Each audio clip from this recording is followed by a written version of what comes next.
Olá, meus queridos, tudo certinho? Hoje nós iniciaremos o nosso livro 2. Então, eu peço a vocês que abram o livro lá no início do capítulo, na página 2, onde o tema é Paisagens Naturais do Continente Americano e do Continente Africano. Abriram o livro? Bom, vamos começar então a falar sobre como estes continentes eles foram formados. Se você olhar, se você ler aí a página 3, você vai ver que ele conta a história geológica do continente. O que é história geológica? É a história da própria Terra, a história da formação. Vale lembrar que a Terra ela foi formada aproximadamente 4,6 bilhões de anos atrás. E ao longo deste período, muitos foram os processos e muitas foram as transformações. O continente, seja o americano, seja o africano e seja todos os demais continentes que nós temos, eles não eram da forma como eles são hoje. Eles foram passando por momentos onde eles eram afastados, essas terras foram se unindo e, após isso, foram se afastando novamente. Vale também a gente lembrar que quando eu digo se afastar novamente, nós estamos falando de movimentos de placas tectônicas. Entre o Brasil e a África, nós temos um distanciamento desses continentes. Todos os dias, neste exato momento, os dois continentes eles estão se afastando. Porém, existem placas tectônicas que estão se aproximando. E aí a gente também vê aqui na América casos como esse. Se você observar a Cordilheira dos Andes, a Serra da Madre, lá na América Central, lá nos Estados Unidos, as chamadas Montanhas Rochosas, ou Mountain Rocks, Rocks Mountain, não lembro bem ao certo ali na nomenclatura, mas enfim, Montanhas Rochosas, elas estão em processo de crescimento. E por que elas crescem? Porque duas placas tectônicas, neste momento, estão se unindo. Enquanto então do lado leste do continente nós nos afastamos, no lado oeste a gente se aproxima. E é o que faz com que a gente tenha uma cordilheira ao longo de toda a parte oeste do nosso continente. Pois bem,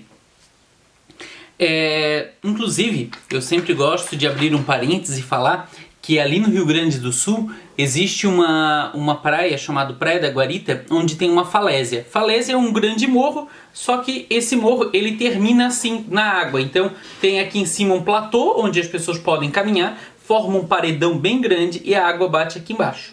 Esse paredão deve dar, não sei, uns 30 metros de altura mais ou menos. Ele era um morro.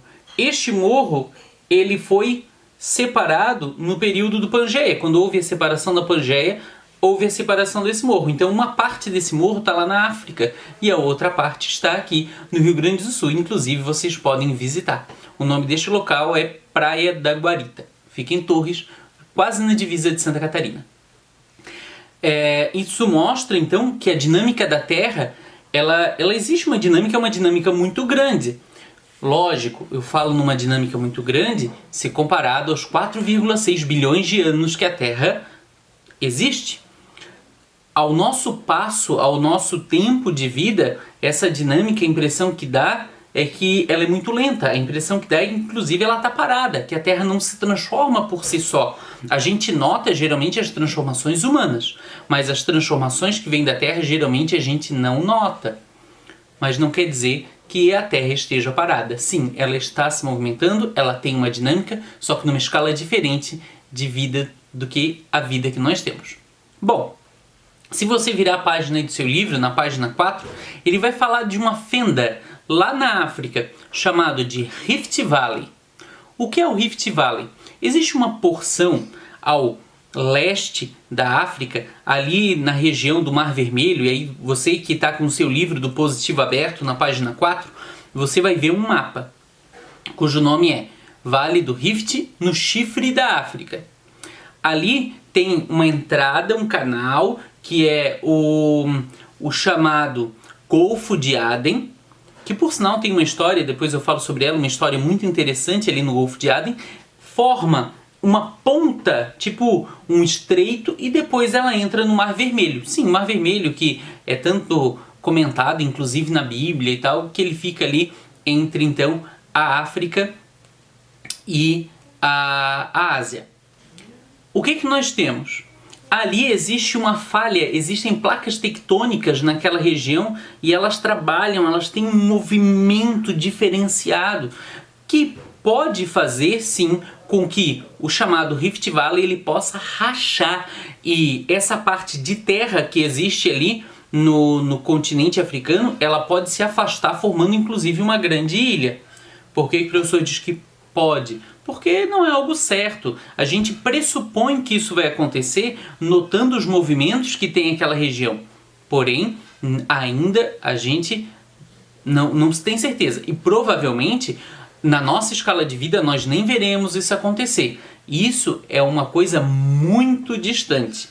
É uma coisa muito longa, a longo prazo.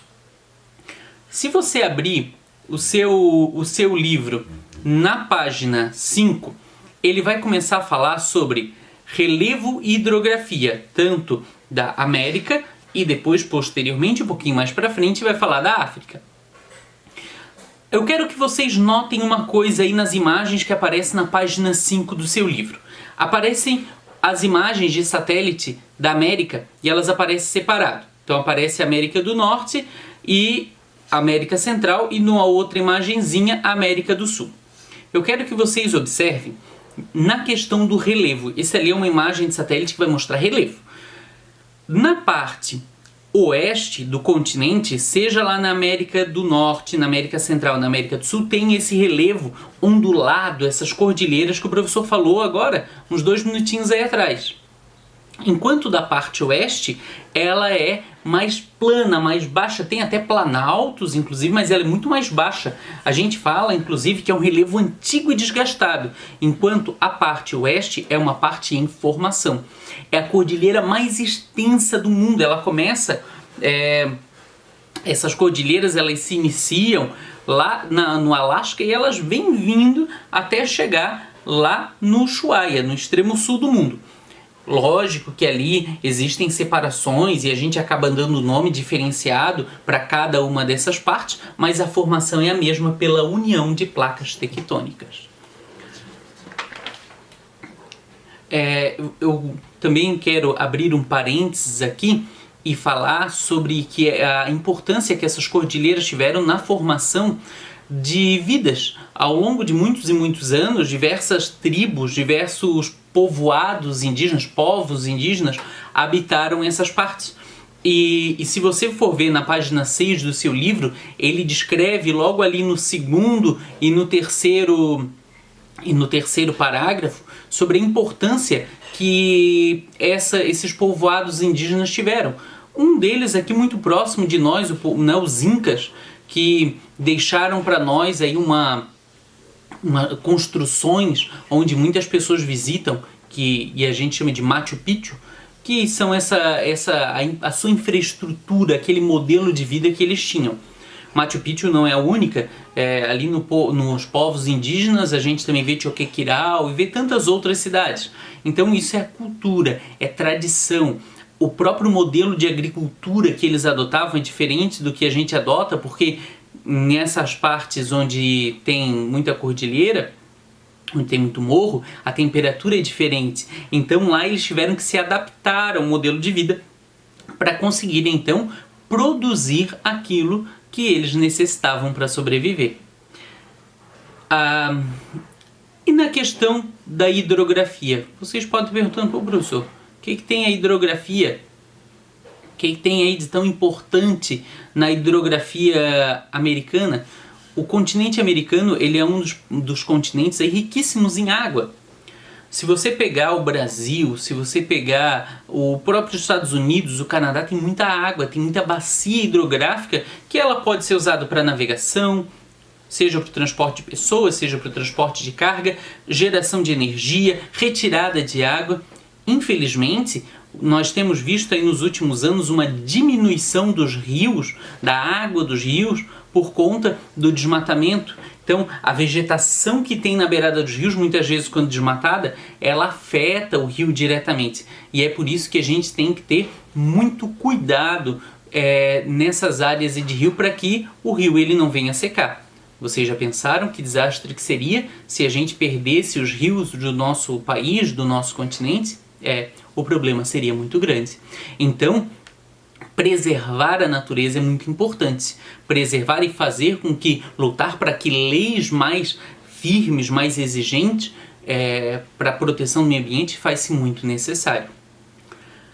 Bom, se vocês virarem um pouquinho, ele também, ali na página 8, além dos rios, ele também vai falar um pouquinho dessa importância da vegetação, ele vai citar algumas bacias, as importantes bacias que tem na América, como a Bacia Platina, Bacia do Paraguai, temos a bacia lá do rio Missouri, nos Estados Unidos, bacia do rio Mississippi e tantas bacias hidrográficas que geram as suas mais diversas importâncias ao local onde ela está inserida.